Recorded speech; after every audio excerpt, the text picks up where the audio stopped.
Hey guys, welcome back to my channel. Today's Monday and I'm here with lecture Monday with the next part. No. With the new series हमने plant breeding के सारे words glossary के पढ़ लिए हैं, समझ लिए हैं, कॉन्सेप्चुअली देख लिया है. तो मैंने सोचा कि कॉन्सेप्ट टॉपिक वाइज जाने से पहले क्यों ना जेनेटिक्स के भी टर्म्स देख ले. एक बार में सारे टर्म्स सारे आपको याद हो गए तो समझो आधे से ज़्यादा सब्जेक्ट आपको याद हो गया. So starting with the first one that is abundant mRNA. So basically different types of RNAs होते हैं. siRNA होते हैं, M होते हैं, R होते हैं, T होते हैं. ठीक है, तो बेसिकली 3 मेन होते हैं MRT, जिसमें से mRNA की क्वांटिटी सबसे ज़्यादा होती है, एक स्पीशीज़ में लार्ज नंबर में प्रेजेंट होता है और इसी से हमारे प्रोटीन्स फिर बनते हैं ट्रांसलेशन से. Next is eccentric chromosome. अब क्रोमोसोम का फ्रैगमेंट जिसमें कि सेंट्रोमियर ना हो, सेंट्रोमियर के बिना वाला, और सेंट्रोमियर के साथ होगा तो क्या बोलेंगे, सेंट्रिक.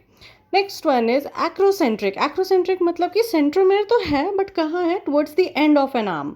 ठीक है, एक एंड पे क्रोमोसोम का स्ट्रक्चर अगर याद है तो उसमें एक तरफ एंड की तरफ टुवर्ड्स द एंड या फिर एकदम एंड पे चला जाएगा तो उसको टीलो बोलते हैं. तो एकदम एंड नहीं, near the end. Okay, next is active site. नाम से पता चल रहा है कि एक्टिव साइट मतलब वहाँ पे बहुत ज़्यादा एक्टिविटी हो रही है किसी चीज़ की, प्रोटीन सिंथेसिस की या किसी भी चीज़ की. Okay, in a protein usually enzyme molecules that localize site of molecule to which a substrate binds. वहाँ पे substrate bind करेगा तो substrate bind करेगा, उसके आगे ही तो एक्टिविटी होगी, ट्रांसलेशन होगा, ट्रांसक्रिप्शन होगा, कुछ भी होगा.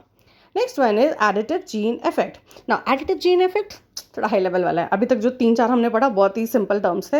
एडिटिव जीन इफेक्ट क्या होता है, जब पॉलीजीन्स एक्ट करते हैं. ठीक है, अब पॉलीजीन्स क्या होता है कि मल्टीपल जीन्स मिलके एक एक्सप्रेशन दिलाते हैं. The effect of different genes affecting a character being cumulative और एडिटिव इन नेचर. जैसे कि हमारे 4 जीन की वजह से हमारा हाइट का कैरेक्टर है, मान लो M1 M2 M3 M4, तो चारों को मिला के हमारा वो टॉल हाइट आएगा. ठीक है, अगर किसी भी एक स्पीशीज़ में सिर्फ 3 M है, M1 M2 M3, तो उसका हाइट रादर देन जिसमें चारों है उससे थोड़ा कम होगा. मीन्स चारों को ऐड करके, additive, cumulative. Next is agglutinin. An antibody present in blood serum specific to an antigen present on red blood cells. It causes the anti-agglutination of RBC having the concerned antigen, मतलब कि antibody.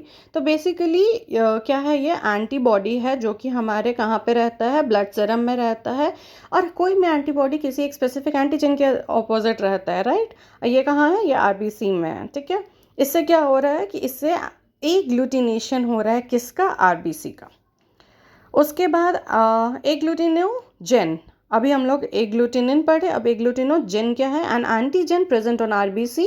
It reacts with specific agglutinin to cause agglutinization of RBC. मतलब ये वाला जो term है ये आपका antigen का टर्म हो गया और जो एग्लूटिनिन है वो आपका एंटीबॉडी की तरह एक्ट कर रहा है.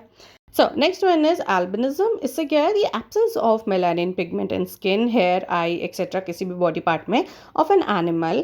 The absence of chlorophyll in green plants. तो बेसिकली कभी कभी क्या होता है किसी किसी ह्यूमंस में ये एक डिफेक्ट है या फिर एक डिजीज टाइप बोल सकते हो.